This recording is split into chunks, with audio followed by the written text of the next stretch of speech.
Tignan natin yung si Robin. Si Robin. Robin strikes again. Ano naman ginawa mo, Robin?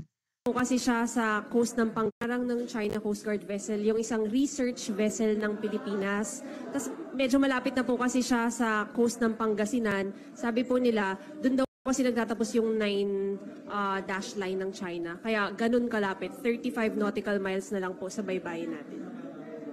Sorry ma'am, hindi ko masyado madinig. Opo, hinarang po yung research vessel Ng Pilipinas. Ano po to? Ano, BIFAD? Ano po? Namria, sir. BIFAR? Namria po. Namria. Okay, Opo, okay, hinarang okay. po Oh, sila. nagsusukat nung nagsusukat ng po. baseline. Yes, sir. Kaya lang, sir, 35 nautical miles na lang po galing sa baybay ng Pangasinan. So, Ilan? 35. So, Okay. sobrang lapit na po niya, sir. And doon daw po kasi nagtatapos yung 9 dash line ng China. So, medyo palapit na po sila ng palapit yung mga hinaharang. Your reaction lang, sir. Well, kasi kung wala pa naman sila sa sovereignty natin, meron pang freedom of navigation yan. Pwede pa talaga silang dumaan doon.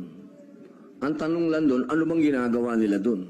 Hinarang nila yung ating research vessel. Okay.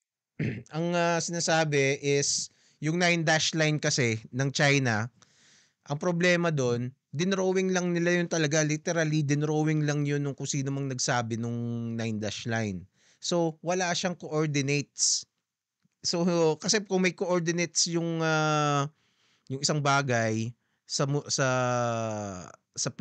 globe, definite yung area noong magiging claim nila. Ang problema sa kanila, wala silang coordinates. They are free to expand it or contract it to whatever suits their needs. Alam ko parang 200 nautical miles ang 'di ba? Ang territory. Hindi ko sure kung economic easy 'yon o yung territory mismo.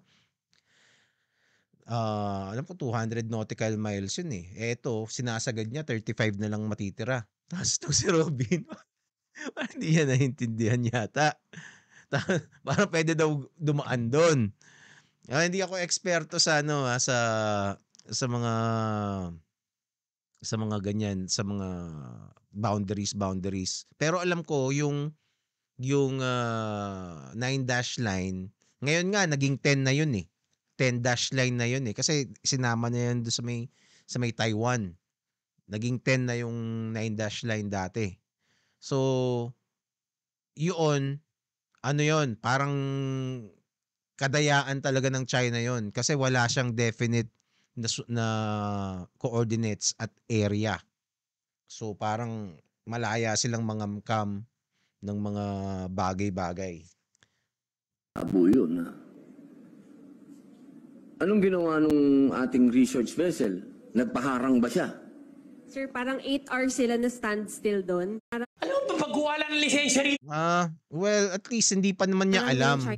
In fairness to Robin dito, hindi niya pa alam yung nangyari. Ngayon niya pa, first time niya pa lang naririnig. Ano yung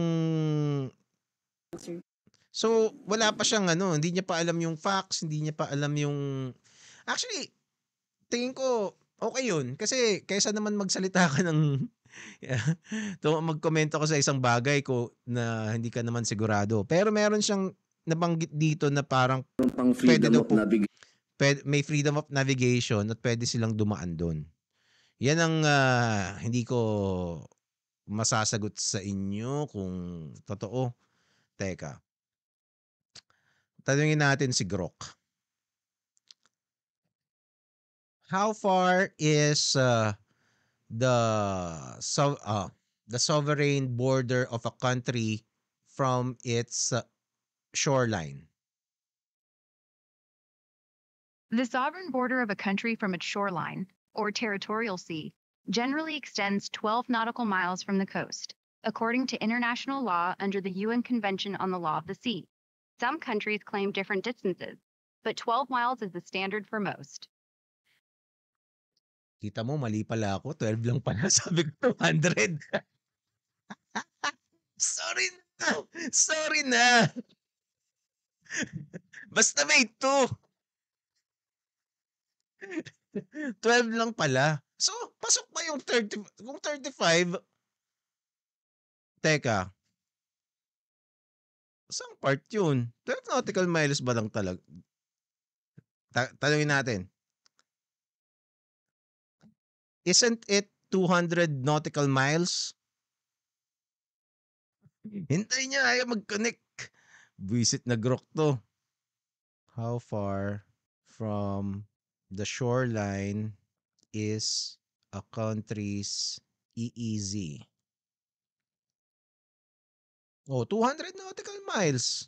Tama naman to, nakalagay. So, EEZ, pero pag sovereign, 12 lang. Ganun? Yung territory? Territorial 12. Okay. So, kung 12, edi baka pwede ngang dumaan doon. Baka tama si Robin. Diba? 35 eh. Okay. Tanungin natin. Can foreign boat pass at 35 nautical miles from the shore of another country? Tanungin natin. Yes. Eh di tama si Robin.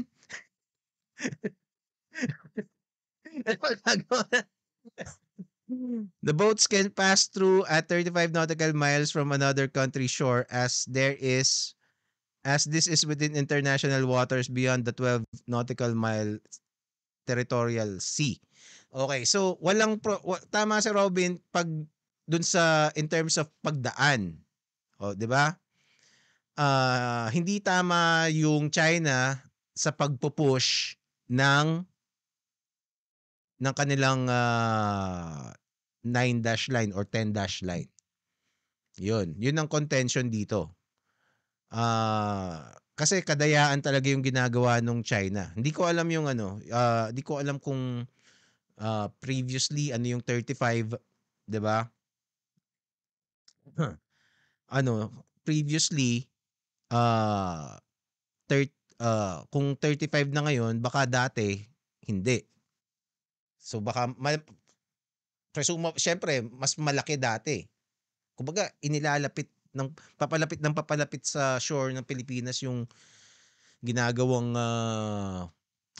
pananakop nung China way past the 200 nautical miles na exclusive economic zone. So, yun, si Richard Aydarian